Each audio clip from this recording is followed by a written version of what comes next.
பொதிகை தொலைக்காட்சி நேயர்கள் அனைவருக்கும் ஆர்த்தியின் அன்பு வணக்கங்கள். இன்றைய நம் விருந்தினர் நிகழ்ச்சியில் நாம் சந்திக்க இருக்கக்கூடிய விருந்தினர் உண்மையிலே இவருக்கு தான் இந்த வார்த்தை சரியாக பொருந்தும் நான் நினைக்கிறேன். இது ஒரு மிகச்சிறந்த விழிப்புணர்வு நிகழ்ச்சியாக இருக்கும். இந்த விழிப்புணர்வு என்ற வார்த்தைக்கே சொந்தக்காரர் அப்படின்னு நான் கூட சொல்லுவேன் அவரை. விழி ஒளி நாயகன் டாக்டர் கணேஷ் அவர்கள் இன்றைக்கு நம்ம நிகழ்ச்சிக்கு வந்திருக்காங்க. வணக்கம் சார். வணக்கம். ரொம்ப பெருமையா இருக்கு உங்களை சந்திக்கிறதுல. பாமரன் இல்லா பாரதத்தை உருவாக்கணும்னு எப்படி நம்ம போராடுறோமோ அதே மாதிரி பார்வையற்றோரே இல்லாத பாரதத்தை உருவாக்கணும் அப்படின்றதுக்காக நீங்க போராடிட்டு இருக்கீங்க. கண் ஒரு மனிதனுக்கு எவ்வளவு அவசியம்? ஏன்னா கண் இல்லைன்னா இந்த உலகத்துல எதுவுமே இல்லை. ஏன்னா நம்ம ஒரு விஷயத்த படிச்சா நம்ம டைரக்டா படிக்கணும்னா கூட கண் தேவை. இந்த உலகத்தில் உள்ள அதிசயங்கள் அத்தனையும் புரிஞ்சுக்கணும்னா கூட, அதாவது இன்னைக்கு வெப்சைட் வாயிலாக ஒரு செல்போன் வாயிலாக புரிஞ்சுக்கணும்னா கூட பார்வை இல்லைன்னா எதுவும் செய்ய முடியாது. ஸோ இந்த அற்புதமான கண்களை இழந்தவர்களுக்கு, அதாவது பிறவிலேயே பார்வை இழந்தவர்கள்ல நம்ம இன்னைக்கு நிகழ்ச்சி நடத்த போறது பார்வை இழந்தவர்களுக்கு பார்வை கொடுப்பதற்காக. பிறவிலேயே பார்வை இழந்தவர்கள் நல்லா புரிஞ்சுக்கோங்க. நான் சொல்றது ஏதோ ஒரு காரணங்களால நமது கருவிழி பாதிக்கப்படுகிறது. ஸோ கருவிழியில பாதிக்கப்பட்ட ஒரு 70 லட்சம் பேருக்கு நமக்கு இன்னைக்கு பார்வை கொடுத்துட்டு இருக்கோம். ஸோ பார்வை இருந்து பார்வை இழந்தவர்கள் கொடுப்பது தான் இந்த அற்புதமான கண்தானம். உண்மையிலே எனக்கு இப்போ தோன்றது என்னன்னா, இந்த நிகழ்ச்சியை பார்த்துட்டே இருக்கோம், திடீர்னு இந்த நிகழ்ச்சி தெரியல, ஒரே இருட்டா இருக்கு அப்படின்னும் பொழுது ஒரு மனிதருக்கு எப்படி இருக்கும், நம்மளால எதையுமே பார்க்க முடியலன்னு அப்படி நினைக்கக்கூடியவருக்கு திரும்பவும் அந்த பார்வையை கொடுக்கறதுன்றது மறு உயிர் கொடுக்கற மாதிரியான ஒரு விஷயம். இந்த எண்ணம் எப்படி உங்களுக்கு தோன்றியது? சிறு வயதிலிருந்தே உங்களுக்கு இந்த மாதிரி சேவை மனப்பான்மை இருந்ததா, இல்ல எப்படி தோணுச்சு உங்களுக்கு? அதாவது உண்மை சொல்ல போனா இந்த அரிமா சங்கம் லயன்ஸ் கிளப்ல சேர்ந்த உடனே தான், அதாவது முதல்ல லயன்ஸ் கிளப்ல சேரணும்னா கூட ஒரு தயவு, ஒரு சேவை மனப்பான்மை இருந்தா தான் அதுல போய் நம்ம சேருவோம். அந்த மாதிரி நான் சேர்ந்தது 1994 போய் இந்த இயக்கத்துல போய் சேர்ந்தேன். சேர்ந்த டைம்ல நான் ஒன்றும் பெரிய விஷயம்லாம் செய்யலை. யாராவது ஒரு சின்ன சின்ன டொனேஷன் கேட்டாங்கன்னா அதை கொடுத்துட்டு பேசாம இருந்தேன். இந்த கண்களுக்காக நான் வந்தது எப்பன்னு சொன்னா, அரவிந்த் ஐயா ஹாஸ்பிட்டல்ல ஒரு விசிட்டிங்காக போனேன் மதுரையில். அங்க போகும்போது அங்க நிறைய பேர் இந்த கார்னியா பிளைண்ட்னஸ்ல இருக்கிறவங்க நிறைய பேரை பார்க்கக்கூடிய ஒரு வாய்ப்பு எனக்கு கிடைச்சது.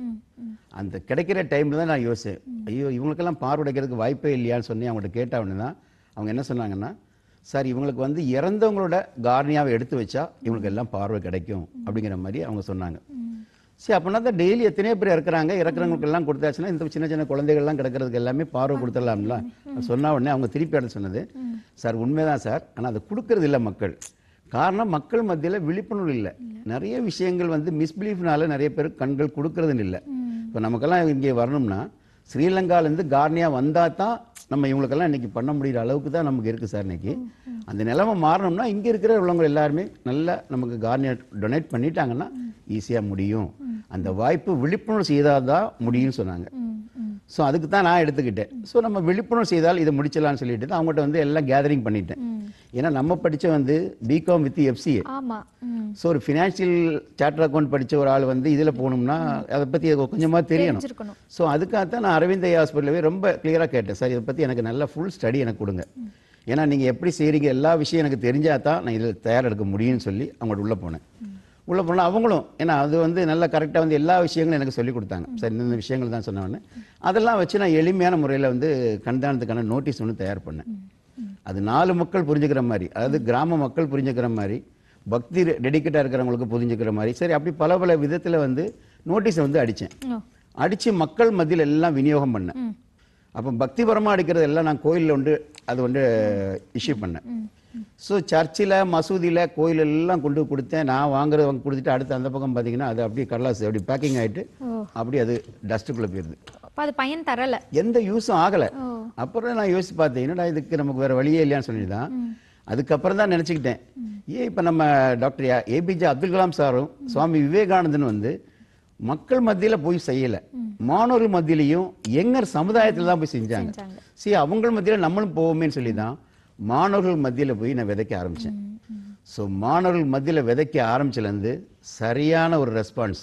இன்னைக்கு பார்த்தீங்கன்னா 3933 ஜோடி இன்னைக்கு நான் கண்கள் தானமாக வாங்கியிருக்கேன்னா அத்தனையுமே மாணவ சமுதாயங்களின் ஒத்துழைப்பு தான். சரிங்க சார், இதுல எந்த மாதிரி ஒரு விஷயத்தினால இந்த கண் தானம் கொடுக்கறதுக்கு தயக்கம் காட்டினார்கள் மக்கள்? எந்த மாதிரி ஒரு விஷயத்தினால? என்னன்னா மிஸ்பிலீஃபே சொல்லலாம். சொல்லணும்னா நம்ம இங்க கண்ணை கொடுத்துட்டாச்சுன்னா சொர்க்கலோகத்துல போய் நமக்கு பார்வை இருக்காது. ஏன்னா இறந்ததுக்கு அப்புறம் ஒரு பார்வை இருக்குன்னு நினைக்கிறாங்க. இப்ப சொர்க்கலோகத்துல போய் நமக்கு பார்வை கிடைக்காது. அடுத்து வந்து அடுத்த ஜென்மத்துல இப்ப கண்ணை கொடுத்தாச்சுன்னா அடுத்த ஜென்மத்துல நமக்கு வரும்போது பார்வை இல்லாம பிறந்துருவோம். ஏன்னா கண் இருக்காது அப்படிங்கிற மாதிரி ஒரு காரணம். ஒருவேளை கண்கள் எடுத்தா ஒண்ணு இவங்க தோண்டிட்டு விகாரமான தோற்றமாக்கிட்டு போயிருவாங்க. அது ஓட்டையா இருக்கும், அப்போ ஒரு அசிங்கமா இருக்கும். அந்த மாதிரி உள்ள காரணத்தினாலையும் கொடுக்கறது இல்ல. சோ இதெல்லாம் வந்து மாற்றணும் அப்படின்னா முதல்ல அவங்க எண்ணங்களை மாற்றணும்னா அது உங்களுடைய பேச்சு மூலமா தான் பண்ணணும். இளைஞர்களுக்கு அந்த மாதிரியான ஒரு விழிப்புணர்வை நீங்க எப்படி கொடுத்தீங்க? அதுக்கு தான் நான் சொல்றேன். நான் வந்து இப்போ மாணவர்கள் மத்தியில் இன்னைக்கு கிட்டத்தட்ட பாத்தீங்கன்னா 1122 கல்லூரிகள்ல தமிழ்நாடு, கேரளா, பாண்டிச்சேரியில என்னோட கண்தான விழிப்புணர்வு முகாம்கள் நடத்திட்டு இருக்கீங்க. 3 மணி நேரம் நடத்தக்கூடிய செஷன்ல பாத்தீங்கன்னா முக்கியமாக நான் சொல்லக்கூடிய கருத்துக்கள், இப்ப நான் வந்து கண்ணை பத்தி ஒரு கேள்வி கேட்டேன்னா அந்த கேள்வியை கேட்டு அவங்க பதில் சொல்லிட்டாங்கன்னா இமீடியட்டா அதுக்கு ஒரு பிரைஸ். சோ நான் ஒவ்வொரு விஷயம் அதுல வர்றதுக்கே ரொம்ப கஷ்டப்பட்டேன். ஏன்னா மாணவர்கள் மத்தியில் ஏற்படுத்தினாலும் நம்மளே பேசிட்டே இருந்தா அவங்க வாட்ச் பண்ண மாட்டாங்க. கொஞ்ச நேரம் வாட்ச் பண்ணிட்டு அவங்களே பேச ஆரம்பிச்சிருவாங்க. சோ அது இன்ட்ரெஸ்டிங் இருக்காது.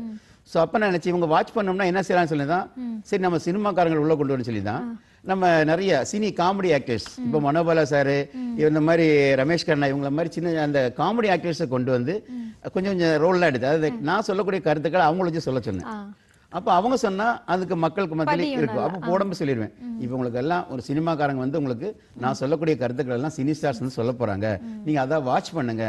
அதுக்கப்புறம் நான் உங்கள்கிட்ட கேள்வி கேட்பேன், நீங்க அதுக்கு கரெக்டா பதில் சொல்லிட்டீங்கன்னா உங்களுக்கு நல்ல நல்ல பிரைஸ், எல்லாம் டிஃபன் பிளேட் இந்த மாதிரி நல்ல நல்ல பிரைஸ் எல்லாம் கொடுப்பேன்னு சொல்லிடுவேன். அப்ப ஸ்டூடெண்ட்ஸ் எல்லாம் அப்ப நல்லா ஏதோ பிரைஸ் வரும் சொல்லி நல்லா அழகா வாட்ச் பண்ணுவாங்க. வாட்ச் பண்ணி நம்ம ஒரு கேள்விக்கு டிஃபன் பிளேட் கொடுக்க நியர்லி 52 கேள்வி 52 கேள்வி கண்ணை பத்தி முழுமையான கேள்வி. கண்ணோட நோய், கண்ணோட அமைப்பு, கண்ணோட செயல்பாடு, கண்ணுக்கு வரக்கூடிய நோய்கள், இதோட சேர்ந்து கண் தானத்துக்கான கேள்வியும் கேட்பேன். அதுக்கு எல்லாம் பிரைஸ் கொடுத்து அதெல்லாம் வாங்கிட்டாங்கன்னா ஆக்சுவலி இந்த 52 கேள்விகளுக்கு ஆன்சர் தெரிஞ்சிட்டாங்கன்னா ஒரு ஆப்தமோலஜிஸ்டாவே மாறிடுவாங்க. அது ஒரு கண் டாக்டரை பயிற்சி கொடுத்தா நான் வெளியே அனுப்புறேன். அந்த அளவுக்கு இருக்கு. நீங்க காமர்ஸ் படிச்சிருந்தாலும் இப்போ ஒரு கண் மருத்துவர் மாதிரி தான் நீங்க டாக்டர். உண்மையிலே எல்லாருமே டாக்டர் கணேஷ் அப்படின்னா மருத்துவர் தான் நினைப்பாங்க. கண் பற்றிய அனைத்து விவரங்களையும் நீங்க வந்து தெரிஞ்சு வச்சிருக்கீங்க. கம்ப்ளீட்டா படிச்சிருக்கேன் எல்லா விதமான. ஏன்னா நம்ம வந்து ஆக்சுவலி நான் வந்து இறந்தவருக்கு டாக்டர், ஒரு டெத்தான பேஷண்ட் வந்து கண் எடுக்கிறது எல்லாம் நான் தான். இப்ப கண் எடுக்கிறதுக்குன்னா மற்ற சாதாரண உள்ள டாக்டர்ஸ் எல்லாம் இதுக்கு வர்றதில்லை. ஏன்னா இது வந்து ஓபி பாதிக்கிறது ஒண்ணு, இது எனி டைம். ஏன்னா மரணம் வந்து எனி டைம் நம்ம சொல்ல முடியாது, பகல்ல தான் இறக்கணுங்கிற மாதிரி நம்ம சொல்ல முடியாது. ஸோ அந்த டைம்ல 1 மணிக்கு இறந்தா இதுக்கு 6 hours நம்ம டைம் வச்சிருக்கோம், அதுக்குள்ள நம்ம எடுத்தாகணும். ஸோ அவங்க 10 மணிக்கு இறந்துட்டாங்கன்னா நம்ம கரெக்டா பார்த்துக்கோங்க 4 மணிக்குள்ள நம்ம எடுத்துருக்கணும். ஸோ நம்ம காலையில எடுப்போம்னு சொன்னா அது யூஸ் ஆகாது. ஏன்னா அந்த கருவிலி வந்து ட்ரை ஆகிறதுக்குள்ளே நம்ம போய் எடுக்கணும். ஸோ அது வந்து மனசுல டெடிகேஷன் இருக்கிறவங்களுக்கு மட்டும்தான் இதை சாதிக்க முடியும். ஸோ அதுக்காக தான் இப்போ எங்களுடைய மாவட்டமான விருதுநகர் டிஸ்ட்ரிக்டில் பார்த்தீங்கன்னா விருதுநகர் டிஸ்ட்ரிக்டில் அருப்புக்கோட்டை, சாத்தூர், ராஜபாளையம், ஸ்ரீவில்லிபுத்தூர், சிவகாசி எந்த ஏரியாவில் ஒரு கண்தானம் வந்தாலும் கரெக்டாக போய் நான் அதை போய் எடுத்துட்டு வந்துடுறேன். எடுத்துட்டு வந்து அடுத்த 2 hours அரவிந்த் ஐயா ஹாஸ்பிட்டல் திருநெல்வேலிக்கோ, அகர்வால் ஐயா ஹாஸ்பிட்டல் திருநெல்வேலிக்கோ, இல்ல கவர்மெண்ட் ஹாஸ்பிட்டல் அங்க இருக்கு அவங்களுக்கு மெடிக்கல் காலேஜ், அவங்களுக்கு அதை அனுப்பிடுவேன். ஆனா எங்க ஏரியால வந்து டிபார்ட்மெண்ட் எல்லாமே எனக்கு நல்ல சப்போர்ட். கலெக்டர்ல இருந்து அதாவது சூப்பரண்ட், போலீஸ் சூப்பரண்ட் எல்லாருமே ஒத்துழைப்பு. ஏன்னா ஒரு சாதாரண சில ஸ்டேட்லாம் இடத்துலாம் பாத்தீங்கன்னா கண் எடுக்கிறதுக்கு வந்து நிறைய இருக்கும். அது ஒரு ஆக்சிடென்ட் கேஸ்ல போய் நம்ம கண் எடுக்கணும்னா அதுக்கு பெர்மிஷன் வாங்குறதுக்கு லேட் ஆயிடுச்சுன்னா அது யூஸ் ஆகாது. ஆனா எங்க எல்லாம் வந்து அந்த மத்த ஃபேமிலி மெம்பர்ஸ் உடனே ஒத்துழைச்சிட்டாங்கன்னா நீங்க எடுத்துக்கோங்க. அதுதான் இப்போ கண்தானம் செய்யணும்னு ஒரு சிலர் எழுதி கொடுக்கிற வழக்கம்லாம் உண்டு. என்னதான் எழுதி கொடுத்தாலும் ஒரு வீட்ல இறப்பு நடக்குதுன்ற செய்தி பல பேர் இந்த இடத்துக்கு சொல்லணும்ன்ற அப்ப நினைக்க மாட்டாங்க, உறவுகளுக்கு தான் சொல்லணும்னு நினைப்பாங்க. இந்த செய்திகள் உங்களுக்கு எப்படி வருது?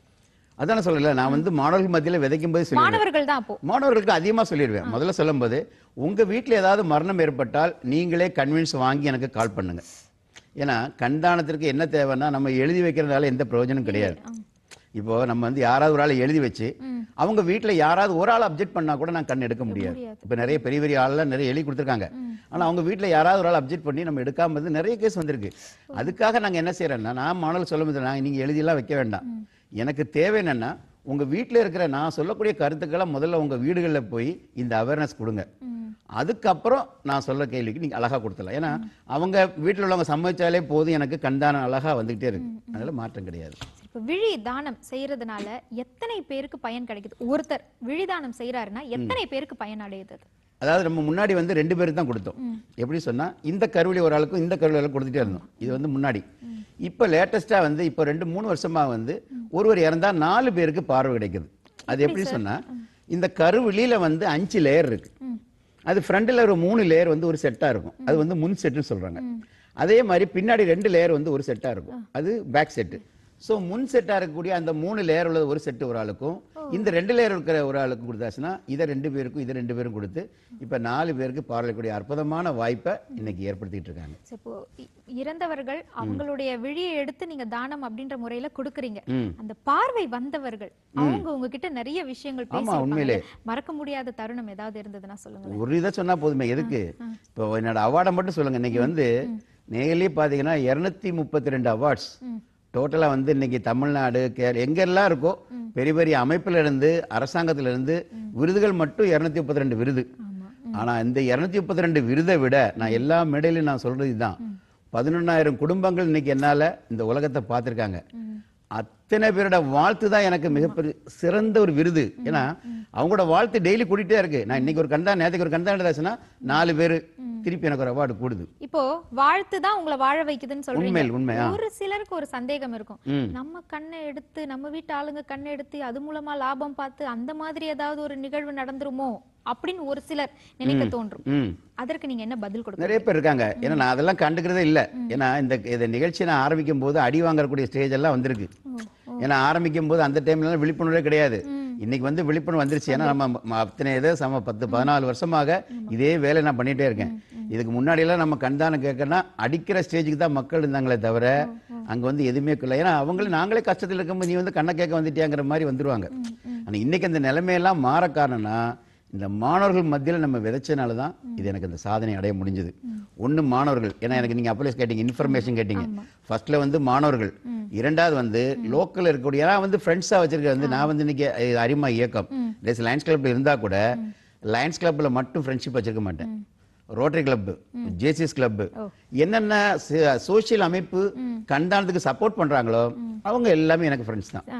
அதை விட முக்கியம் என்னன்னா ஆம்புலன்ஸ்காரங்க. ஏன்னா ஆம்புலன்ஸ்காரங்க தான் கரெக்டா இறந்த செய்தி கரெக்டா அவங்களுக்கு போயிடும். அடுத்து வந்து இந்த இறந்த இட செய்தி பதிவாங்க பாத்தீங்களா, சில இதுல வந்து இந்த இடத்துல பதிஞ்சு வச்சா தான் அந்த மற்ற இதெல்லாம் செய்ய முடியும். அவங்களே எனக்கு இன்ஃபர்மேஷன் கொடுத்துருவாங்க. ஆஸ்பத்திரியில் பார்த்தீங்கன்னா அந்த மோர்ச்சரியில் வேலை பார்க்குறவங்க கூட எனக்கு இன்ஃபர்மேஷன், நர்சிங் பிள்ளைங்களுக்கு எல்லாமே தெரியும் லோக்கலில். அது ஏதாவது வந்து இன்ஃபர்மேஷன் வந்துடும். இன்ஃபர்மேஷன் வந்துட்டு டெத்து கன்ஃபர்மேஷன் அவங்க ஓகே பண்ணி கண்தானம் சொல்லின்னு சொல்லிட்டாங்கன்னா எடுக்கிற மாதிரியே நான் போயிடுவேன். ஏன்னா இப்போ வந்து சார் நீங்கள் வந்து எடுத்துக்கோங்க அப்படின்னு கால் பண்ணிட்டாங்கன்னா நான் உடனே எல்லாமே ஆப்ரேஷன் கிட்டு, ஏன்னா எனக்கு ஒரு ஆள் அசிஸ்டன்ட் மட்டும் போதும். ஏன்னா அந்த லைட்டை பிடிக்கிறதுக்கு மட்டும்தான் ஆள் வேணும். மற்றபடி கண்ணு எடுக்கிறது எல்லாமே நான் கிளியராக எடுத்துருவேன். ஸோ எடுத்துட்டு வரைக்கும் பிரச்சனை இருக்காது. ஆனால் ஒருவேளை அவங்க வந்து கன்வின்ஸ் பண்ணலை, சார் நீங்கள் வந்து கன்வின்ஸ் பண்ணிக்கோங்க, எங்கள் வீட்டு பக்கத்தில் இறந்துட்டாங்க, நாங்கள் அவங்களும் பேச மாட்டோம், நீங்கள் வந்து கன்வின்ஸ் பண்ணிங்கன்னா அப்போ நாங்கள் ஒரு டீமாக போவோம். ஒரு 6 பேர் நாங்கள் போனோம்னா அந்த 6 பேருக்கு வந்து யாராவது ஒரு ஆள் அங்கே தெரிஞ்சால் இருக்கும். அவருதான் முகந்திரம் பேசி பார்ப்போம். சார் இந்த மாதிரி இன்னைக்கு என்ன செய்ய போகிறோம், எரிக்க போகிறோம் இல்லைன்னா புதைக்க போகிறோம். ஸோ எரிக்கிறதே புதைக்கிறதே இல்லாமல் 4 பேருக்கு பார்வையிட அற்புதமான வாய்ப்பு இருக்குது சார், அதுக்கு நீங்கள் உதவலாமான்னு கேட்டு சொல்லி கேட்போம். சரின்னு சொல்லிட்டாங்கன்னா அடுத்த உடனே கிட்ட எடுத்துருவேன். சிறப்பு சார். இப்போ நீங்க விருதுகள் மட்டும் இல்லாமல் சாதனைகளும் படைச்சிருக்கீங்க இல்லைங்களா? 5 விதமான சாதனைகள் படைச்சிருக்கீங்க. அந்த பெருமைகளை பத்தி எங்களுக்காக சொல்லுங்களேன். சாதனைகள் நிறைய இருக்கு. இப்ப சாதனைகள் நம்ம சொல்ல போனா எல்லாமே சாதனை தான். ஏன்னா நான் நினைச்சு கூட பார்க்கல இத்தனை கல்லூரிகள் போய் பேசுவேங்கிற நினைப்பேன். ஏன்னா எனக்கு வந்து பேச்சே வராது. ஏன்னா நான் படிச்சது மலையாளம் படிச்ச நான் வந்து தமிழ்ல பேசி தமிழ்லயே இலக்கிய புஸ்தகங்கள்லாம் எழுதி அதுக்கும் நம்ம தமிழ் சக்தி விருது வாங்கி அந்த அளவுக்கு நம்ம இருக்கணும்னு நினைச்சு பார்த்ததே கிடையாது. ஆனா அதே ஒரு சாதனை தான். அதே மாதிரி இந்த கண் எடுக்கிறதுக்கு நான் பயிற்சி பண்ண நினைக்கவே இல்லை. ஏன்னா எங்க அப்பா வந்து என்ன டாக்டரா படிக்கணும் தான் முதல்ல எனக்கு நினைச்சாரு. ஆனா அவரோட ஆசை இன்னைக்கு நிறைவேறிடுச்சு. ஏன்னா அவர் என்ன நினைச்சேன்னா நீங்க டாக்டர் ஆகணும்னு சொல்லி தான் என்னை வந்து செகண்ட் குரூப்லேயே சேர்த்து விட்டாரு. ஆனா அந்த டைம்ல நீங்க போனா ஆப்ரேஷன் பண்றதுக்காக தவளையை நம்ம அப்படி கரெக்டா போட்டு அந்த கீரெல்லாம் போட்டு உயிரோடு இருக்கும்போது எடுப்போம். அப்ப அதை துடிக்கிறதெல்லாம் பார்த்து நான் பயந்து அடிச்சு ஓடியே போயிட்டேன். இந்த குரூப்பே வேண்டாம்னு சொல்லி தான் நான் வந்து ஆர்ட்ஸ் குரூப்ல விழுந்தேன். ஆனா ஆர்ட்ஸ் குரூப்ல விழுந்துட்டு இப்ப நான் அது வந்து அதுலயும் கரெக்டான படிப்புல எல்லாம் கரெக்டா செஞ்சுட்டே இருந்தேன். ஏன்னா கேரளாவில் இருந்தா கூட மெத்தட் எல்லாம் கரெக்டா படிச்சு எல்லாம் முடிச்சேன். முடிச்சதுக்கு அப்புறம் இப்ப பாருங்க கரெக்டா வந்து எங்க அப்பா நினைச்ச மாதிரியே கண் எடுக்கிறதுக்கு பயிற்சி எடுத்துட்டு இன்னைக்கு கண் எடுத்துட்டு ஒரு ஐ டாக்டர் மாதிரியே இன்னைக்கு நான் ரோல் வந்துட்டு செயல்பட்டு இருக்கேன். இருக்கீங்க. கின்னஸ் ரெக்கார்ட் பண்ணிருக்கீங்க, லிம்கா புக் ஆஃப் ரெக்கார்ட்ஸ் பண்ணிருக்கீங்க. அதை பற்றியும் சொல்லுங்க சார். ஏன்னா முதல்ல வந்து கின்னஸ்ல பொறுத்தளவுல most I donation awareness camp in the world அதுல இருக்கேன். அதே மாதிரி most organ donation awareness camp in the world அப்படிங்கிற மாதிரி லிம்காலே வந்துட்டேன். ஸோ அதே மாதிரி தான் இந்த மத்தியில் யூனிவர்சல் ஜெட்லி book of records, URF records, இதுல எல்லாமே வேர்ல்டு ரெக்கார்டு எல்லாமே, அதாவது ஐ டொனேஷன் அதிகமாக எடுத்துலையும் அவேர்னஸ் கேம்ப் அதிகமா நடத்தின இதுலயும் தான் நான் வந்திருக்கேன். நிறைய இறப்புகளுக்கு போக வேண்டிய ஒரு தருணம் வருது இல்லையா உங்களுக்கு? அது என்னைக்காவது நீங்க வருத்தமா எண்ணிருக்கீங்களா? என்னடா இது எப்ப பார்த்தாலும் இறப்புக்கே நம்ம போய்கிட்டு இருக்கோமே அப்படின்னு, இல்ல குடும்பத்துல இருக்கிறவங்க என்னைக்காவது வருத்தப்பட்டிருக்காங்களா? அது இல்லை, என்ன தெரியுமா, எங்க வீட்டுல பொறுத்தளவுல சாதாரணமாக நைட்ல தான் இந்த டெத் அதிகமா இருக்கும். நான் வந்து ஒரு கண்ணை எடுத்துட்டு வந்து அப்பதான் படுத்திருப்பேன். அடுத்து கொஞ்சம் டயர்டா நம்ம தூங்கிட்டுனா கூட ஒருவேளை அடுத்த கால் வந்து என்னோட மிஸ்ஸஸே கால் எந்திரிச்சுவிடும், ஏதோ ஐ டொனேஷன் தான் கால் வந்திருக்கு எடுத்துருங்கன்றவா. ஸோ அந்த அளவுக்கு, ஏன்னா நம்மளோட பேக் போனே ஒய்ஃப் தான். இப்போ அவங்களோட சப்போர்ட் இல்லைன்னா இது நடக்காது. ஏன்னா நம்ம எங்கேயாவது வெளியே போகும்போது உங்களுக்கு ஒரு வேலையே இல்லையா சொல்லிட்டு தான் முடிஞ்சுது, அதுக்கு நம்ம எடுக்கவே முடியாது. ஸோ அவங்களுடைய அந்த டெடிகேஷன் அவங்க மனசு இருக்கிறனால தான் இன்னைக்கு இந்த ப்ரோக்ராம்ல நான் அழகா சக்சஸா இருக்கக்கூடிய, அதாவது நான் ஷைன் பண்றதுக்கு முக்கியமான காரணம் கூட சொல்லலாம். சிறப்பு சார். எப்படி விழிப்புணர்வு கொடுக்கிறோமோ அதே மாதிரி வருமுன் காப்பது அப்படின்றது ரொம்ப அவசியம். கண்களை எப்படி பாதுகாக்கணும்? இந்த காலத்து இளைஞர்கள்லாம் ஒழுங்கா உணவுகள் எடுத்துக்கிறாங்களா? அதை பற்றி சொல்லுங்க. அதாவது கார்னியா பிளைண்ட்னஸ் சொன்னா மேக்சிமம் இந்த கருவிலியில பாதிக்கிறவங்களுக்கு தான் முக்கியமாக நம்ம இந்த கண்தானத்தினால பார்வை கொடுக்குறோம். ஆனா கார்னியா பிளைண்ட்னஸ் நம்ம சொல்ல போனா நிறைய பேர் பார்த்துட்டீங்கன்னா டெபிசிட்ஸ் ஆஃப் விட்டாமின் ஏ, அதாவது மாணவர் சமுதாயத்தில் பாதிப்புன்னு சொன்னா விட்டாமின் ஏவில் ஆகாரங்கள் இந்த குழந்தைங்களை யாருமே சாப்பிட்றது இல்லை. விட்டாமின் ஏன்னு சொன்னா கீரை, மீன், முட்டை, கேரட், பப்பாளி, வேல் எல்லாமே இருக்கு. ஆனா இந்த குழந்தைங்களை அதெல்லாம் சாப்பிட்றேன்னு சொன்னா அதெல்லாம் சாப்பிட்றது இல்லை. அதனால தான் இன்னைக்கு மேக்ஸிமம் பார்த்தீங்கன்னா சோடா புட்டி அளவுக்கெல்லாம் கண்ணாடி எல்லாம் போட்டிருக்காங்க. அந்த நிலைமையெல்லாம் வர காரணம் இதுதான்.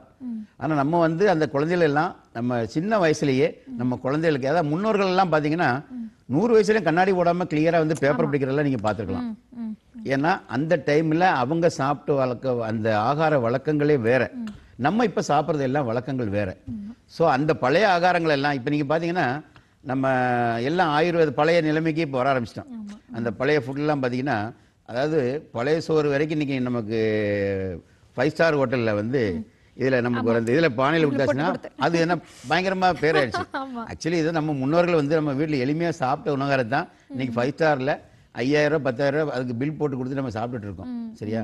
ஸோ நம்ம குழந்தைகளுக்கு வந்து விட்டாமின் ஏ உள்ள ஆகாரங்கள் அதிகமா கொடுத்து வளர்த்தாச்சுன்னா அந்த குழந்தைகளுக்கு வந்து இந்த பார்வை இழப்பெல்லாம் நிறைய தரக்கூடிய வாய்ப்பு அதிகமா இருக்கு. சரிங்க சார். இப்போ கண் விழி தானத்தை பத்தி நிறைய விஷயங்கள் நீங்க வந்து பேசிட்டு இருக்கீங்க. மாணவர்கள் மத்தியில போய் பேசும்பொழுது ஒரு பஞ்சோட பேசினாதான் வந்து அவங்களெல்லாம் ரொம்ப கவர முடியும். அதற்காகவோ என்னவோ தெரியல, நீங்க இந்த விழிப்புணர்வு முழக்கங்கள் அப்படின்ட்டே ஒரு நூல் எழுதியிருக்கீங்க. அது முழுக்க வந்து முழக்கங்களாகவே இருக்கு இல்லைங்களா? ஃபுல்லா முழக்கங்களா தான் இருக்கு. ஏன்னா திருவள்ளுவர் வந்து 1030 குறள் எழுதினாரு இல்லையா? அது வந்து பல விதமான எழுதியிருப்பாரு. அதே மாதிரிதான் நான் இந்த புக்கில், அந்த புக்கு எதுக்காக எழுதினேன்னா, நாளைய சமுதாயம் வந்து கண்தானத்தை பத்தி தெரிஞ்சிருக்கணும், இளைய சமுதாயங்களுக்கு வந்து நல்ல ஒரு மோட்டிவேஷன் இருக்கணும் அப்படிங்கிறதுக்காக தான் அந்த புக்கே கொடுத்துருக்கேன். அந்த புக்கில் வந்து பைபிள், திருக்குறள், குரானு, அதே மாதிரி பகவத்கீதையில வசனங்கள் எல்லாம் நான் மாத்தி அமைச்சு கண்தானத்துக்கான மெசேஜா மாத்திருக்கேன்.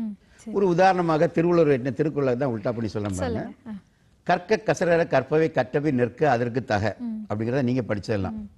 நான் அதை படிக்கல, ஏன்னா நான் தமிழே படிக்கல. ஸோ அதனால நான் எப்படி எழுதியிருக்கேன்னா, கண்ணை இமை காக்க இறந்த பின்னும் காக்க கண் பின்னர்வர் காண கொடுத்து மண் மூடும் நேரம் மனிதரை சிந்திப்பீர் கண் திறந்து வாழ வழியுண்டு பேர் சொல்ல பிள்ளை பெறாவிடில் என்ன ஊர் சொல்ல உண்டே விழிகள் பொன்னை கொடுத்தும் பெறாத நற்புண்ணியம் பின் கண்ணை கொடுத்து பெரு. ஸோ இந்த மாதிரி நான் வந்து நிறைய அந்த உல்டா பண்ணி எழுதி அதை வந்து 2 லட்சம் காப்பி பிரிண்ட் பண்ணி தமிழ்நாட்டில் உள்ள ஸ்கூலு கல்லூரிகளில் லைப்ரரிக்கு இலவசமா நீ கொடுத்துட்டு வரேன். கண் தானத்துல ஒரு சிறு சந்தேகம் இருக்கு. எத்தனை வயது உள்ளவர்கள் இறந்தால் கண் தானம் செய்யலாம்? வயசானவங்களுக்கு எல்லாம் கண்ணு பார்வை இழந்துருச்சு அப்படின்னு எனக்கு இல்லையே அப்படின்வாங்க, அவங்க கண் தானம் செய்யலாமா? யாரெல்லாம் செய்யலாம், செய்யக்கூடாது? இதுல என்ன இல்லைன்னா, இதுல ஆண் பெண்கிற வித்தியாசமும் கிடையாது, வயசு வரம்பும் கிடையாது. வயசு வரம்புன்னா பிறந்த குழந்தையில இருந்து எத்தனை வயசு வரைக்கும் இருக்கிறோமோ அவங்க எல்லாம் கண்தானம் செய்யலாம். எப்படி சார்? இப்ப பாட்டி எல்லாம் இப்படிதான் பாப்பாங்க, அது வேற. நம்ம ஷார்ட் சைட் லாங் சைட்ங்கிறது வந்து விழித்திரையில போய் விழுறது அது வேற. நம்ம இங்க என்ன எடுக்க போறோம்னா, அந்த முன்னாடி இருக்கக்கூடிய கருவிழிங்கிறது ஒரு வாட்சோட கிளாஸ் மாதிரி தான். ஓ. இந்த கிளாஸ் உடஞ்சா என்ன செய்யும், வேற கிளாஸ் வாங்கி நம்ம ஒட்டி வைக்கிறோம் பாத்தீங்களா, இதுதான். அப்ப இந்த கார்னியா டேமேஜ் ஆச்சுன்னா இந்த கிளாஸ் மாதிரி அந்த வேற இறந்தவங்க கொண்டு எடுத்து நம்ம வைக்கிறோம். ஸோ அதில் எந்த இதுவும் கிடையாது. அதனால நம்ம வந்து பராமரிக்க பிரச்சனையே கிடையாது உங்களுக்கு. வேற என்ன கேட்டீங்க அடுத்து? யாரெல்லாம் கொடுக்க முடியாது? முடியாத ஆள முதல்ல சொன்னாலே இப்போ பாக்கி முடியணும்னு வச்சுக்கலாம். இல்ல முடியாம சொன்னா எய்ட்ஸ், மஞ்சக்காமாலை. மஞ்சக்காமாலைன்னு சொன்னா மஞ்சக்காமாலையோடு இறந்துட்டாங்கன்னா அவங்க கண்தானம் செய்ய முடியாது. ஆனா மஞ்சக்காமாலை வந்து ஒரு கூரபிள் டிசீஸ். சோ அது கூரபிள் ஆனதுக்கு அப்புறம் வந்து சரியாயி அதுக்கப்புறம் கண்தானம் பிறகு இறப்பு அப்படினா அதுக்கப்புறம் அவங்க பண்ணிக்கலாம், பிரச்சனை இல்லை. சோ எய்ட்ஸ், மஞ்சக்காமாலை, ரெனஜன்னி, வெறிநாய்க்கடி, கோலரா, பிளட் கேன்சர், அதாவது பிளட் கேன்சர் இருந்தா கண்தானம் செய்ய முடியாது. இந்த கேட்டகரிக்கு உள்ளவங்க எல்லாம மற்ற எல்லாருமே கண்தானம் செய்யலாம். நிறைய பேர் கேன்சர்னா பெண்களுக்கு வரக்கூடிய கேன்சர் வந்து breast cancer and uterus cancer இருக்கு. ஆனா அவங்க பண்ணலாம். ஏன்னா அந்த கேட்டகரியில் அவங்க வந்து we are removing that parts அப்படிங்கும்போது அந்த நோய் வந்து ஸ்ப்ரெட் ஆகக்கூடிய வாய்ப்பு இல்லைனால அந்த கேட்டகரியில் அவங்க கேன்சர் உள்ளவங்க பண்ணலாம். அதே மாதிரி இனி அடுத்து கண் கண்ணாடி அணிஞ்சவங்க. இப்போ நம்ம தாத்தா பாட்டிக்கெல்லாம் பார்த்தீங்கன்னா 65 வயசுக்கு மேலே கேட்ராக்ட் சர்ஜரி, கண் புரை வந்துடும். கண் புரைனா நம்ம ஆப்ரேஷன் அவங்க என்ன பண்ணி செய்றாங்கன்னா, முதல்ல வந்து கருவிழி இருக்கு, அதுக்கு பின்னாடி ஐரிஸ் இருக்கு, ஐரிஸுக்கு பின்னாடி லென்ஸுங்கிற ஒரு பார்ட்ஸ் இருக்கு. அந்த லென்ஸ் பார்ட்ஸ் மட்டும் லென்ஸை மட்டும் எடுத்துட்டு வேற லென்ஸ் வைக்கிறாங்க. அப்ப நம்ம தாத்தா பாட்டிக்கு கண் அந்த சர்ஜரி பண்றது வந்தா உள்ள இருக்கக்கூடிய அந்த லென்ஸ் எடுத்துட்டு அதுக்கு பதில் ஒரு ஆர்டிபிஷியல் லென்ஸ் உள்ள வச்சிடறாங்க. தட் அதுல IOL சொல்லுவாங்க, that is intra ocular lens. அந்த லென்ஸ் மாத்தி வைக்கிறது. ஆனா கருவிழியில அவங்க டச் பண்றது இல்ல. சோ அப்ப அவங்க ஆபரேஷன் பண்ணியாச்சுன்னா அந்த லென்ஸ் தான் எடுத்திருக்காங்க, கருவிழியில எதுவுமே இருக்காது. அப்ப கருவிழி நல்லா இருக்கனால ரெண்டு கண்ணையும் ஆபரேஷன் பண்ணாலும் சரி, எத்தனை வயசா இருந்தா கூட அவங்களும் கண் தானம் செய்யலாம். சிறப்பு சிறப்பு சார். இப்போ கண் தானம் கொடுக்கணும்னு முடிவு பண்ணிட்டாங்க. அந்த இறுதி உடலை வந்து இறுதி சடங்கு செய்யும் பொழுது பார்க்கறதுக்கு எப்படி சார் இருக்கும்? கண்ணுல கட்டு போட்ட மாதிரி இருக்குமா? இல்ல இல்ல இல்ல, அதையும் நல்லா சொல்லிடுறேன், தெளிவா கண்டிப்பா சொல்றேன். இந்த நல்ல ஒரு கேள்வி. ஏன்னா நிறைய பேர் பயந்துட்டு தான் இருக்கிறாங்க. இப்ப நம்ம வந்து ரெண்டு விதமா நான் கண்ணெடுப்பேன். கண்ணெடுக்குன்னா ஒன்னு வந்து இப்ப அரவிந்த் ஐ ஹாஸ்பிட்டலை பொறுத்தவரை அவங்களுக்கு வந்து ரிசர்ச் பர்பஸ் எல்லாம் அவங்கள்ட்ட இருக்கு. ஸோ கார்னியா டிரான்ஸ்பிளான்டேஷன் மட்டும் கிடையாது, ரிசர்ச் பர்பஸ் இருக்கிறனால அவங்களுக்கு எடுத்து கொடுக்கும்போது டோட்டல் ஐபால் எடுத்துட்டு அந்த இடத்துல காட்டன் வேஸ்ட்டை வச்சுட்டு ஸ்டிச்சிங் பண்ணிடுவேன். அப்ப ஆசிடிஸ் அவர் தூங்குற மாதிரி இருக்கும், கண்ணு மூடி இருக்க மாதிரி அவர் உறங்குற மாதிரி இருக்கும், எந்த வித்தியாசமும் தெரியாது. ஆனா அதே மாதிரி இப்போ அகர்வால் ஐ ஹாஸ்பிட்டல் இல்லைன்னா கவர்மெண்ட் இதுக்கெல்லாம் போடும்போது கார்னியா டிரான்ஸ்பிளான்டேஷன் மட்டும் தான் இருக்கும், மற்ற பார்ட்ஸ் உங்களுக்கு தேவையில்லை. அந்த டைம்ல தனி கார்னியா மட்டும் தனியா எடுத்து எம்கே மீடியம் சொல்யூஷன்ல போட்டு அவங்களுக்கு கொடுத்துருவேன். அப்ப அவங்க வந்து அது டிரான்ஸ்பிளான்ட் பண்ணிருக்காங்க. ஆனா இந்த கார்னியா மட்டும் எடுத்தாச்சுன்னா அப்போ கண்ணு திறந்திருக்க மாதிரி இருக்கணும். அதுக்கு என்ன செய்யணும்னா ஒரு கான்டாக்ட் லென்ஸை உள்ள வச்சுட்டு அப்படி அவர் திறந்திருக்க மாதிரி வச்சிருவோம், அதுவும் பிரச்சனை இருக்காது. சரி, இப்போ 2 மருத்துவமனை சொன்னீங்க நீங்க. அங்க இருக்கக்கூடிய மருத்துவர்கள் உங்களுக்கு எந்த விதத்துல வார்த்தைகள்லாம் சொல்லுவாங்க, எப்படி உங்களை ஊக்கப்படுத்துவாங்க? அப்ரிஷியேட் பண்ணே இருப்பாங்க. ஏன்னா சாதாரண இன்னைக்கு வந்து பழைய காலத்துல பாத்தீங்கன்னா முதல்ல நான் ஆரம்பிக்கும் போது 100 வயசு ஆளு டொனேஷன் பண்ணும் போதே யோசிப்பாங்க. இன்னைக்கு இப்ப எப்ப பாத்தீங்கன்னா 5 வயசு 6 வயசு குழந்தைல இன்னைக்கு நான் கண்கள் தானமா எடுத்திருக்கேன். போன மாசம் கூட 14 வயசு பையன்கிட்ட இருந்து நான் கண் எடுத்திருக்கேன். அப்போ அந்த அளவுக்கு விழிப்புணர்வுனா மக்கள் மத்தியில எவ்வளவு விழிப்புணர்வு வந்தா அந்த சின்ன சின்ன வயசுல எல்லாம் இன்னைக்கு கொடுக்குறோம். ஸோ இந்த சின்ன சின்ன வயசுல கண் எடுக்கும் போது அப்பெல்லாம் அவங்கள அப்ரிஷியேட் பண்ணுவாங்க. என்ன சார் எப்படி சார் இந்த சின்ன வயசுல நீங்க எப்படி போய் அவங்கள்ட்ட பேசி கன்வின்ஸ் பண்ணி நீங்க வாங்கிட்டீங்க? ஏன்னா நமக்கு என்ன தெரியுமா, யாருக்கோ பார்வைடைக்குது. இப்போ எங்க வீட்டில் எல்லாருக்குமே பார்வை நல்லா இருக்கு, யாருக்கோ பார்வைடைக்கிறது அது நம்ம முகாந்திரமா கிடைக்கணும். அதனால அந்த பேஷண்ட் இறக்குற பொசிஷன் அவங்க எப்படியெல்லாம் இருந்தாலும் சில பேஷண்ட்லாம் பார்த்தீங்கன்னா உள்ள நம்மளால போகவே முடியாது, அந்த அளவுக்குலாம் இருக்கும். இருந்தா கூட சரி 4 பேருக்கு பார்வைடைக்கல நல்ல விஷயம் தானே அப்படின்னு சொல்லிட்டு அப்போ கூட ரொம்ப கஷ்டப்பட்டா கூட அதை வெளியில தெரியாத அளவுக்கு நான் எடுப்பேன். இது எல்லாமே அந்த அந்த கண் மருத்துவமனைக்காரங்க எல்லாமே என்ன அப்ரிஷியேட் பண்ணிட்டே இருக்கிறாங்க. அவங்களோட அப்ரிசியேஷனால தான் இந்த நிகழ்ச்சியை நான் ஆக்சுவலி நடத்திட்டே இருக்கேன். நிறைய மருத்துவர்கள் சென்று செய்யறதுக்கு யோசிக்கக்கூடிய ஒரு விஷயத்த 4 பேருக்கு வந்து பார்வை கிடைக்குது அப்படின்றதுக்காக நீங்க செஞ்சுட்டு இருக்கீங்க. மாணவர்கள் இதை எப்படி எடுத்துக்கிறாங்க? எப்பவுமே மாணவர்கள்னாலே விளையாட்டுத்தனமா இருப்பாங்க, இதெல்லாம் அவங்க காதுல வாங்குவாங்களா அப்படின்லாம் நம்ம நினைப்போம். ஆனா இந்த காலத்து மாணவர்கள் எப்படி எடுத்துக்கிறாங்க இந்த விழிப்புணர்வு? நல்லா சொல்லுங்கன்னா நான் மாணவர்கள் சொன்னா சின்ன சின்ன பிள்ளைங்க கொடுக்கறது இல்ல, கல்வியில் கல்லூரியில் அதிகமா கொடுக்குறேன். கல்வியில் கல்லூரினா ஆசிரியர்கள் ஆக போறாங்க, பிஎட் எல்லாம் மேக்சிமம் பாத்தீங்கன்னா தமிழ்நாட்டிலே கிட்டத்தட்ட 600 சில்வான பிஎட் கல்லூரியில் இருக்கு.